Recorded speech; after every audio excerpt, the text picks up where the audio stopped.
Hi friends, ഇന്നത്തെ video പ്ലംബർമാർക്കുള്ളതാണ്. നമ്മൾ ബാത്റൂമുകളിലും മറ്റൊക്കെ പ്ലംബിങ് ചെയ്ത് കഴിഞ്ഞിട്ട് ടൈൽ ഒട്ടിക്കുന്ന ഏരിയകളിലൊക്കെ പ്ലംബിങ് ചെയ്തിട്ട് നമ്മൾ അതിനകത്ത് എന്തെങ്കിലും ലീക്കോ കാര്യങ്ങളോ ഉണ്ടെന്ന് ചെക്ക് ചെയ്യാൻ വേണ്ടിയിട്ട് ഉള്ള പരിപാടിയാണ്. നമുക്കിത് തേച്ച് അടയ്ക്കുന്നതിന് മുമ്പ് തന്നെ എല്ലാം ചെക്ക് ചെയ്ത് റെഡിയാക്കി വെക്കാവുന്നതാണ്. അതിന് വേണ്ടിയിട്ട് ആദ്യം നമ്മൾ എല്ലാ പോയിൻറ്റുകളും OT പ്ലഗ് ഇട്ട് അടച്ച് ത്രെഡ് സീൽ ചുറ്റി നല്ല വൃത്തിയായിട്ട് അടച്ച് വെക്കുക. അതിനുശേഷം നമുക്ക് ഉള്ളതിൽ ഏറ്റവും ടോപ്പിലെ പോയിൻ്റ്, ഏറ്റവും മുകളിലുള്ളൊരു പോയിൻ്റ്, സാധാരണ ഷവറോ അല്ലെങ്കിൽ മറ്റിപ്പോൾ നമ്മൾ ഹീറ്ററിൻ്റെ പോയിൻ്റൊക്കെ ആയിരിക്കും വരുന്നത്. നമ്മളിതിനകത്ത് ഹീറ്ററിൻ്റെ പോയിൻ്റാണ് ഏറ്റവും ടോപ്പിലുള്ളത്. ഷവറിൻ്റെ ലൈനെ കഴിഞ്ഞ് മേലെ ഹീറ്ററിൻ്റെ പോയിൻ്റ് ഉണ്ട്. നമ്മൾ ആ ഹീറ്ററിൻ്റെ പോയിൻ്റിൽ ഒരു വാൽവ് വെച്ച് അടച്ചിട്ടുണ്ട്.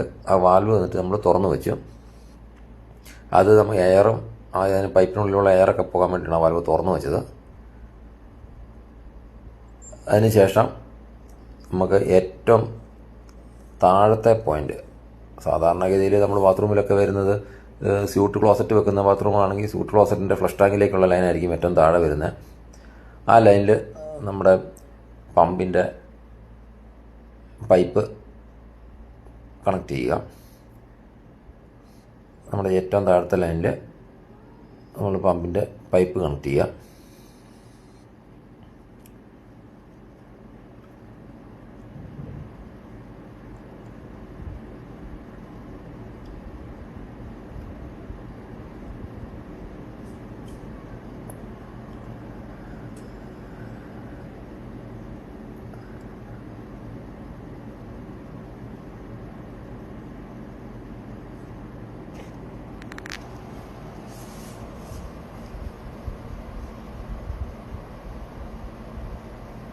അതിനുശേഷം അതിൻ്റെ മറ്റേ അറ്റം നമ്മുടെ പമ്പിലേക്ക് കണക്ട് ചെയ്യുക.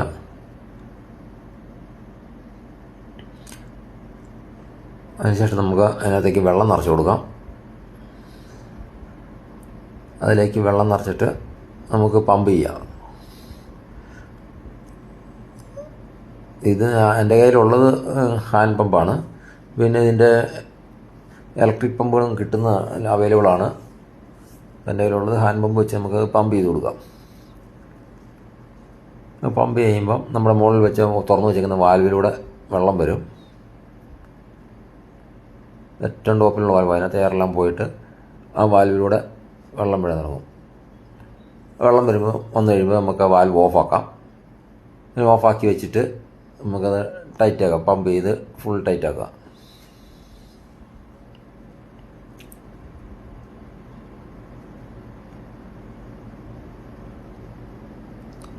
അതിന് പമ്പ് ചെയ്ത് നമ്മുടെ അതിനകത്ത് മീറ്റർ ഗേജ് അനങ്ങുന്ന കാണാം.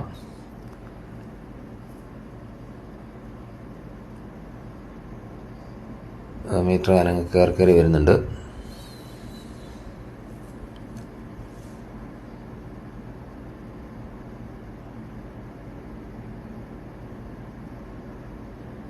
കയറി വരുന്ന അത് നമുക്കൊരു 10 ബാർ വരെ വെക്കാം. മാക്സിമം നമുക്കൊരു 10 ബാർ വരെ വെക്കാം. സാധാരണ നമ്മൾ ചെയ്യുന്ന PVC പൈപ്പും CPVC ഒക്കെ ചെയ്യുന്ന പ്ലംബിങ്ങിൽ 10 ബാർ വരെ വെച്ചാൽ മതിയാവും. മാക്സിമം 10 ബാർ വരെ വെച്ചാൽ മതി. സാധാരണ 5 ബാർ വരെയൊക്കെ വെച്ചാൽ മതി. നമുക്ക് ഇതിനകത്തൊരു 10 ബാർ വരെ നമുക്ക് വെക്കാം.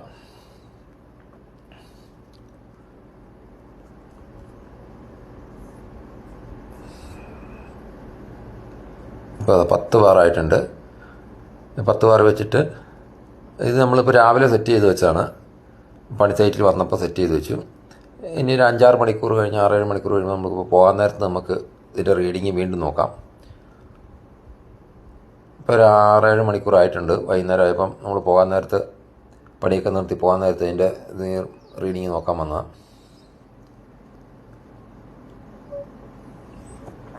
അന്നേരം ഇതാ 10 ബാറിൽ നമ്മൾ സെറ്റ് ചെയ്ത് വെച്ചത് അതേപോലെ തന്നെ ഇരിപ്പുണ്ട്.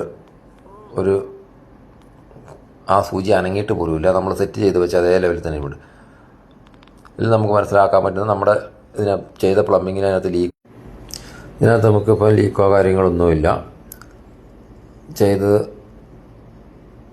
നല്ല ലീക്കൊന്നുമില്ലാതെ നല്ല വൃത്തിയായിട്ട് ഉണ്ട്.